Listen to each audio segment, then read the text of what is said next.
Hello, everyone, and welcome back to Game Brigade. My name is Brian, and today I thought it'd be fun to talk about the top 10 games that I am playing right now. So, effectively, I feel like I have to caveat this list. These are not like my 10 favorite games. Don't get me wrong. These are the games that we have been playing in our play group recently, and either I have thought about it after playing, like I want to keep playing, and it's like driving force in my thoughts, or we play it a lot. So this list is going to kind of break down those 10 games that I'm playing right now, and maybe give you a little bit of my thoughts regarding them, like maybe mini thought reviews of them, but not obviously a full-fledged review. So I didn't put these in order in any way prior, but I have like a mental log of where I'd place them. So the first game, coming at number 10, is King's Dilemma. This is a legacy-based game. We just finished this campaign, actually, with our player group. We did a 5-player play group. Took between, I don't want to give any spoilers, between 13 and 19 sessions in terms of rounds to fully complete this game. So somewhere in between there is how much it took. And King's Dilemma started off with a bang in terms of our success in the player group. We all loved it. And it has been, it was definitely a downhill slope from the start, if that makes sense. Like, it started off very good and then just kind of meagerly petered out towards the end. So that was unfortunate. And I bought this because of the raving reviews from Shut Up and Sit Down. And I've thought about reviewing it, but I also want to throw it in the trash. So, and if that gives you any indication of where I'd rate this, it's hard because I had fun, yet I'm done. So, King's Dilemma, we'll throw over there. So that's number 8. Let's throw Red Rising, number 9. Now this is actually a recent acquisition. I got this for Jamie Stegmeyer sent this to me for review, and so I've played this now a few times for that review, and I still want to play it. And before I make my video, mostly because I need to know how deep this game goes, or if it's shallow. Does that make sense? The initial plays, I was like, okay, I got the idea of it, and how much comboing is there?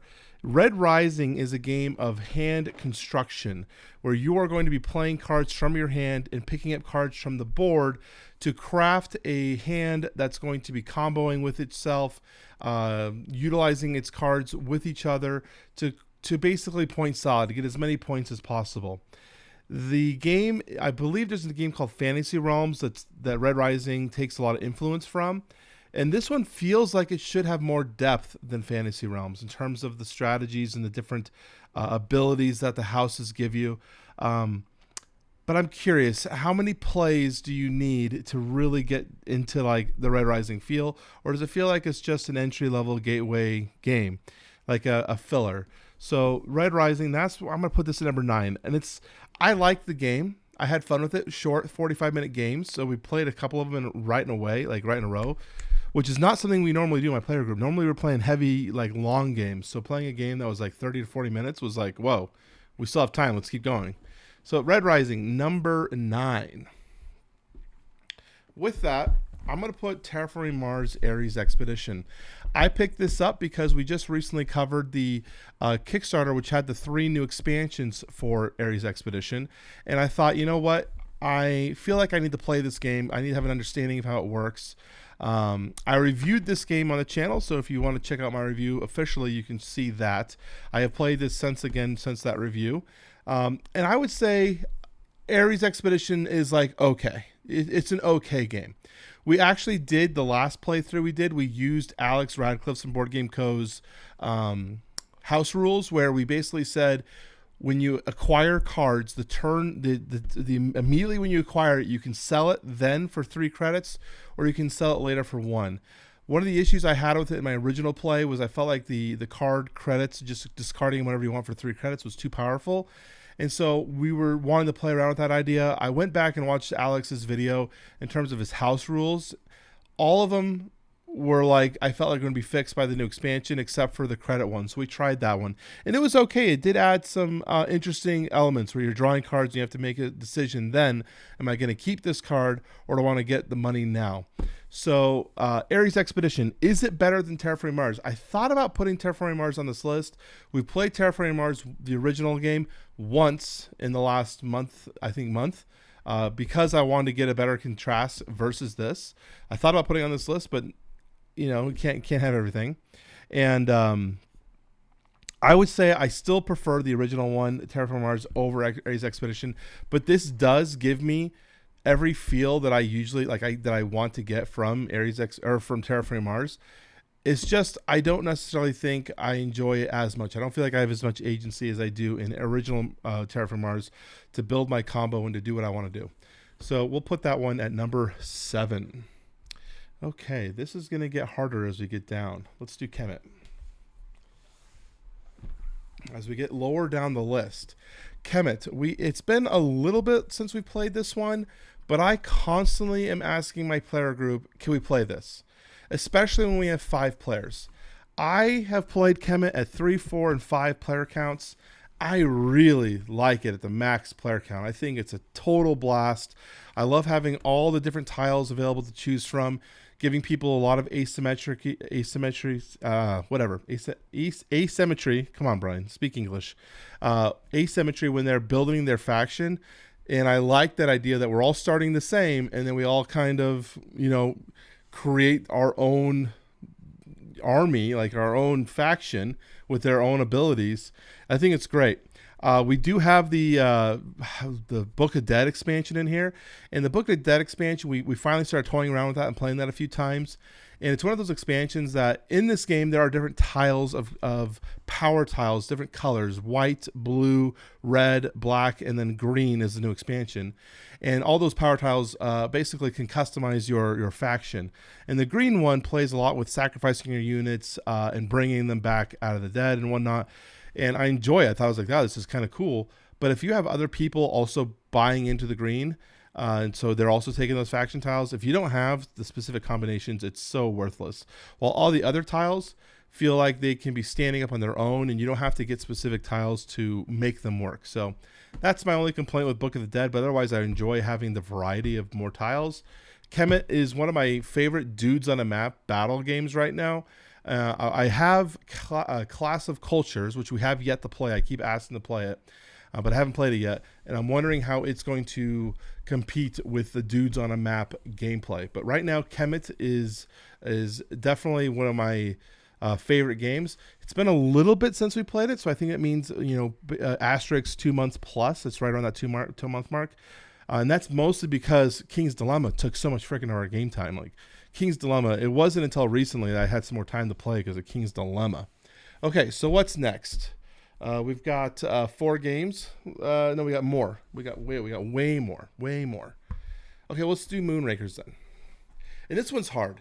So we're getting to the point now where we're at games that, like these top 5 games, 6 games. How many we've done? We've done 1, 2, 3, 4. Yeah, so this top 6 games, it's going to get really tight. And so maybe Moonrakers could be higher. I'm not sure. But so here we have Moonrakers. This is a deck building game by IV Studios. And like I said, I'm conflicted here because all these games are right in there. But we've played this one a lot, especially because we got the new Binding Ties expansion for coverage. And I needed to play Moonrakers by itself again to remember what it felt like playing the game. And then we played a few games with this. And I would say I still love Moonrakers. It's such a fun game. And I'm actually really excited for what the expansions are going to bring. Binding Ties adds in a faction element where every player will have a faction color.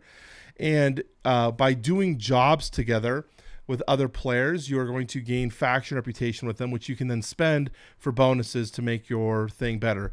If you were to equate it to another game, I would say look at Prelude expansion for Terraforming Mars, which is an expansion to basically help players get to end game triggers faster. I felt like that's kind of what Binding Ties does, because we're already working together in this game. At least our player group was. I never had an issue with cooperation, but this basically skyrockets either victory points or drawing cards or getting a weapon attachments or building to your deck.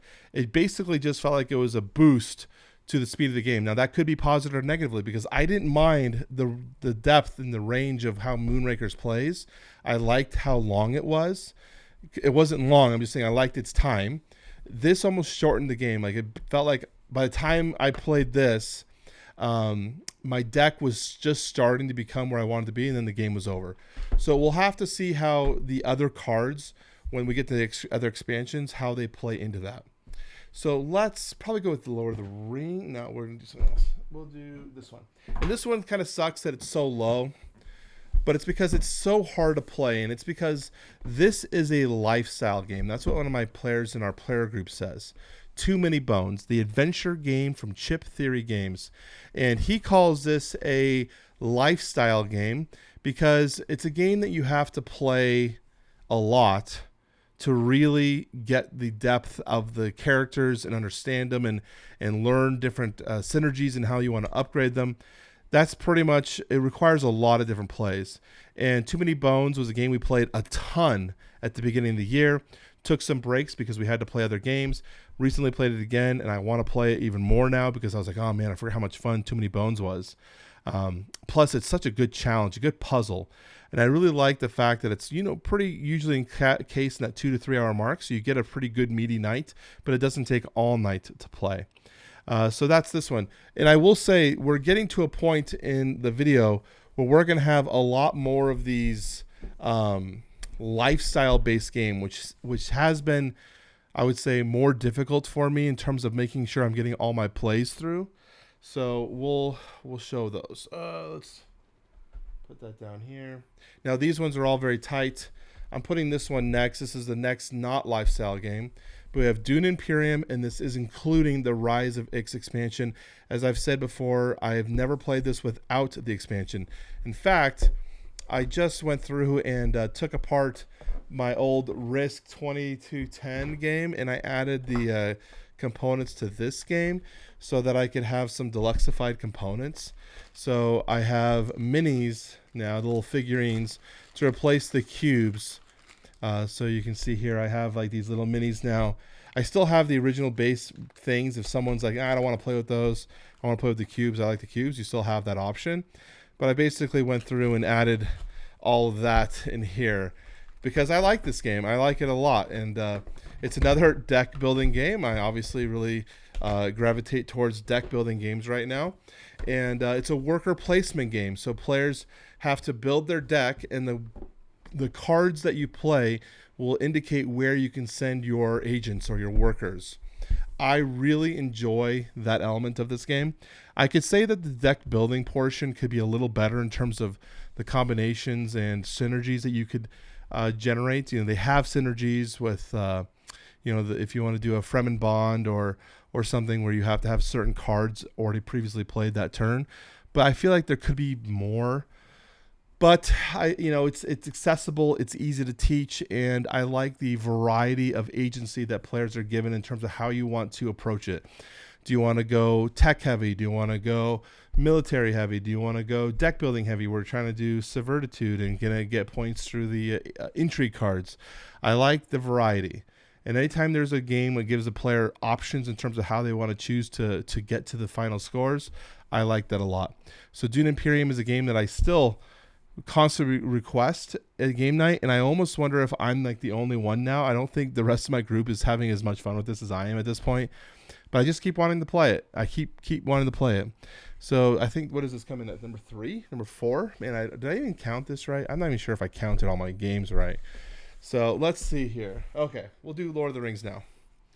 Lord of the Rings, the card game, and this one I have a ton of fun with. I play this pretty much all solo. This is a solo game for me. I've actually kind of stopped playing it because I'm trying to figure out a storage solution. This storage solution I have in here is not working for me very well, and so I need to find another one. And I bought a box to play around with it, and it's not quite working out, so still using this one. But Lord of the Rings is a card game. It's a deck construction game, which means you have to bring your deck pre-built to the scenario, and then you will complete. You basically play against the game where you're playing against a specific scenario, and you're trying to defeat the baddies and the monsters that are in that specific scenario, utilizing your card and your deck, and hopefully you built a deck that is able to beat it. It's a fun little puzzle. I like the challenge of, facing a scenario, failing it, to be like, okay, I failed. Did I fail it because of my deck? Do I need to change something? Did I play it wrong? Do I need to anticipate that better? Stuff like that. So it's a fun, thinky, grindy puzzle game. And I love Lord of the Rings, so the theming is on point. So, and they are currently reprinting it. So I'm eagerly awaiting the next expansion. I think it comes out in July. I keep clicking on Miniature Market and be like, okay, when's it out? When's it out? I need to get it. And I picked up some of the saga sets, but I was like, maybe I should hold off on playing the sagas until I know if they're reprinting them. I don't know. It's kind of hard. I hate the fact that they're taking so long to reprint, because other games like Marvel Champions, they're like constantly jamming them out. Okay. This one, Aeon's End. If you are a viewer of my show, you have known that I said that Aeon's End was one of my biggest mistakes, and I will gladly eat my hat on that. Aeon's End has been a very fun, enjoyable experience, and I'm currently playing through the first Legacy game, with my friend Adam, and so we're moving through that. But I have found that Aeon's End is an incredibly easy to play, easy to teach, so not very difficult game, and I like how modular it is. When I bought the game and I had all the expansion, I said, this is a mistake. It's look at all the content. I didn't realize how easy it was to integrate expansions into itself so that you can basically have a bunch of content and available cards to play around with and find new combos and stuff. Effectively, Aeon's End is another deck building game. It's a little different because in this one you'll have a market of 9 cards that you could purchase from. And those cards will shift and change. There's a randomizer that's built into the game where you can basically shuffle the cards. And you say, okay, we need 3 gems, 2 relics, 4 spells, all random. You don't know what you're going to get, and you place those cards out. And then you now have to place against whatever nemesis you're facing against with these random set of 9 cards. And the puzzle is lying in terms of how do you buy, what cards do you buy, in what order do you play them in to defeat the nemesis. It's a fun challenge. And the Legacy has been pretty good so far too. I would actually recommend, if anyone's looking to get into Aeon's End, I actually think the Legacy might be the place to start, because it's got a very good ramp up in terms of teaching you how to play. We'd already played the base game plus War Eternal, so we already had a pretty good understanding of how the game played, but the Legacy game does kind of like ramp you up in terms of teaching about your 4th breach and your crystals. So very happy about this one. Another lifestyle game, because it's just a game that takes so long to play. Lord of the Rings is a lifestyle game, Aeon's End. And we're going to finish off on number 1. And it's not in original box. In fact, we'll talk about this case later. But what I have in here is Marvel Champions. Marvel Champions still reigns supreme for me in terms of engaging gameplay. I love the way every baddie and superhero so far that I've played feels unique and almost to the point of what their character should feel like. And I enjoy the puzzle and the combinations of the game. It's another deck construction game, very akin to Lord of the Rings. So if you've played Marvel Champions or Lord of the Rings, they're going to have a very, very similar effect to each other. But Marvel Champions seems a little bit more streamlined in terms of the way it wants to be played and the way it's almost modernized. Lord of the Rings was one of the first LCGs, living card games, and Marvel Champions has taken the lessons learned from Arkham Horror, Lord of the Rings, Netrunner, all these other LCGs that have come before it, all made by Fantasy Flight as well, and basically said, okay, let's make this the best possible game. And they've really done that. The only thing I would say that frustrates me is the amount of expansions that they constantly release. But is that a problem? I don't know, because the expansions are like, what, $15? And so it's not bad to keep expanding your game. But at some point, it's like, wow, there's a lot of content. And I don't think I can be able to go back and play all my old stuff. Like, when am I going to go back and play Ant-Man again or whatever? So that's it. These are I had a game that was my number 11, a bonus game, but I forgot it, and it's way over there, so I'm not going to get it, but it's a bonus game. It doesn't count. So these are them. These are my top 10 games that I've been playing recently that I keep wanting to play over and over. There are a few games that didn't make this list because they're poopy and I don't like them, and I don't want to play them anymore. So, but these are the ones that I either played a ton and liked, or just played a ton in general, like King's Dilemma. What did you guys think? Anything on here that you guys have played that you have thought about? Let me know in the comment section down below. I'd love to hear what your guys' thoughts are. Any suggestions on what I could like based on like what I've been playing and what I'm enjoying? I'd like to hear what you guys' recommendations might be. If you want to support the channel, make sure you hit the thumbs up on the YouTube like button. That greatly supports us. And then down below in the description, we have a link to the Patreon. If you want to support the channel, let me keep doing what I'm doing, as well as a link to the Discord. If you want to join the Discord, join our community, we'd love to have you. I appreciate everyone for staying till the end. You are a rare breed who watches till the end, about 10% of you, so thank you for doing that. I will talk to you all very soon. I brought my coffee out here and didn't even drink it, so you know what's funny is I bought this coffee cup. I like this coffee shop. It's a local coffee shop, and I like the coffee mug, and I was like, oh, I'm going to support them. But the thing is so freaking small. It's like a sip of coffee. So I have to fill this thing up like 3 times, and then I feel like I'm binging coffee, but I'm only getting like a single cup. I don't know. What do you guys think? I brought it out here too, and I didn't even drink it, so whatever. All right, I'm out. Bye.